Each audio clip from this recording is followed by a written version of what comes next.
those questions. So the northern example is enough for Nigeria to know that at this point, everybody, everything must be questioned. And it's not just the religious organizations themselves, it is the religious idea. Nigerians must learn to question and hold accountable everything from ideas to the bodies that perpetrate these ideas. And I do hope that I'm quoted anywhere. I will run for office. I have run for office. I'm also a politician, but somebody has to say these things. Thank you so much, Indy, for your time. Thank you for having me, Mercy.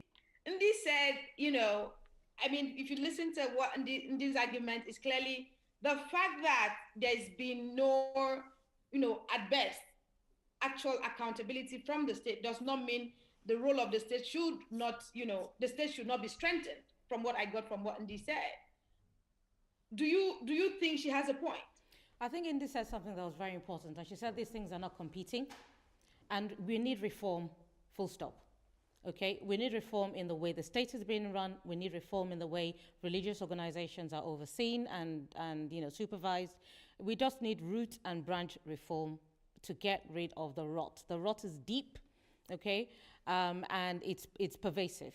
All right. So I don't think. Again, I'll come back to they're not following the rules that they have written. Do you understand what I'm trying to say? So I think you can do more harm than good if you don't find a balance. And the problem in Nigeria is that there's so many chicken and egg situations. It's difficult to work out where to break that cycle. Do you understand? But I think asking questions is important, and that's something else Ndidi was saying, and I totally agree with her. You have to ask questions. Ask questions of your religious leaders, ask questions of your politicians, ask questions of, the guys in power. Anybody that wields power should not be inscrutable.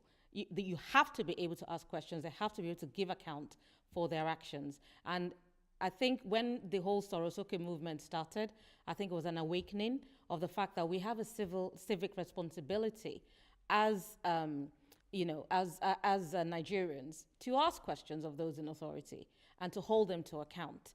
And people are only beginning to wake up to the powers that they have to recall their senators and, to petition their parliaments and all this stuff that we haven't been doing. We're very good at sitting at home, wringing our hands and complaining. And we're very good at going on Twitter and shouting. But, to use the powers that we already have to hold our politicians and our religious leaders to account. We're not doing it. And I think we need to start doing so. And in the process of doing that, we need to have, the reforms we're looking for. Yeah. Thank you so much. I noticed Ose raised his hand. Ose, are you with us? I am.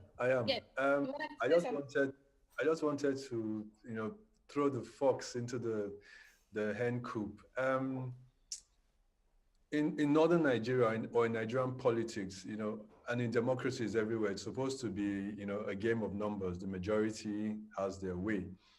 And, one benefit the North, enjoys over the rest of the country is that as a voting bloc, they are the largest, almost homogeneous voting bloc, almost to the point where the North decides who becomes the president of Nigeria, and any other section can only, or the impression is that you can only get it if the North cedes it to you. So there appears to be a strategic, argument behind, the population, drive that we see happen in the North, because those little kids you see are voters. So whilst, the South might be more prosperous, the North is more powerful politically at this point in time.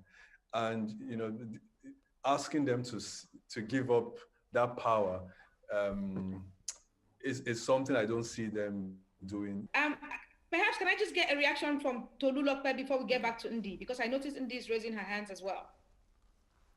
Tolu? Okay, what I have to say about this is we should ask ourselves who is normally responsible for economic development in the country. It's the government. And another question is, have they really done their role in this as well? The problem is the corruption rate in Nigeria is too much, And we see that the religious organization is developed, they are more active than the government. They provide for their people and all that. I think that is why they are so active in matters that concerns the state. I know that they have indirectly a role to play, but at the same time we need a state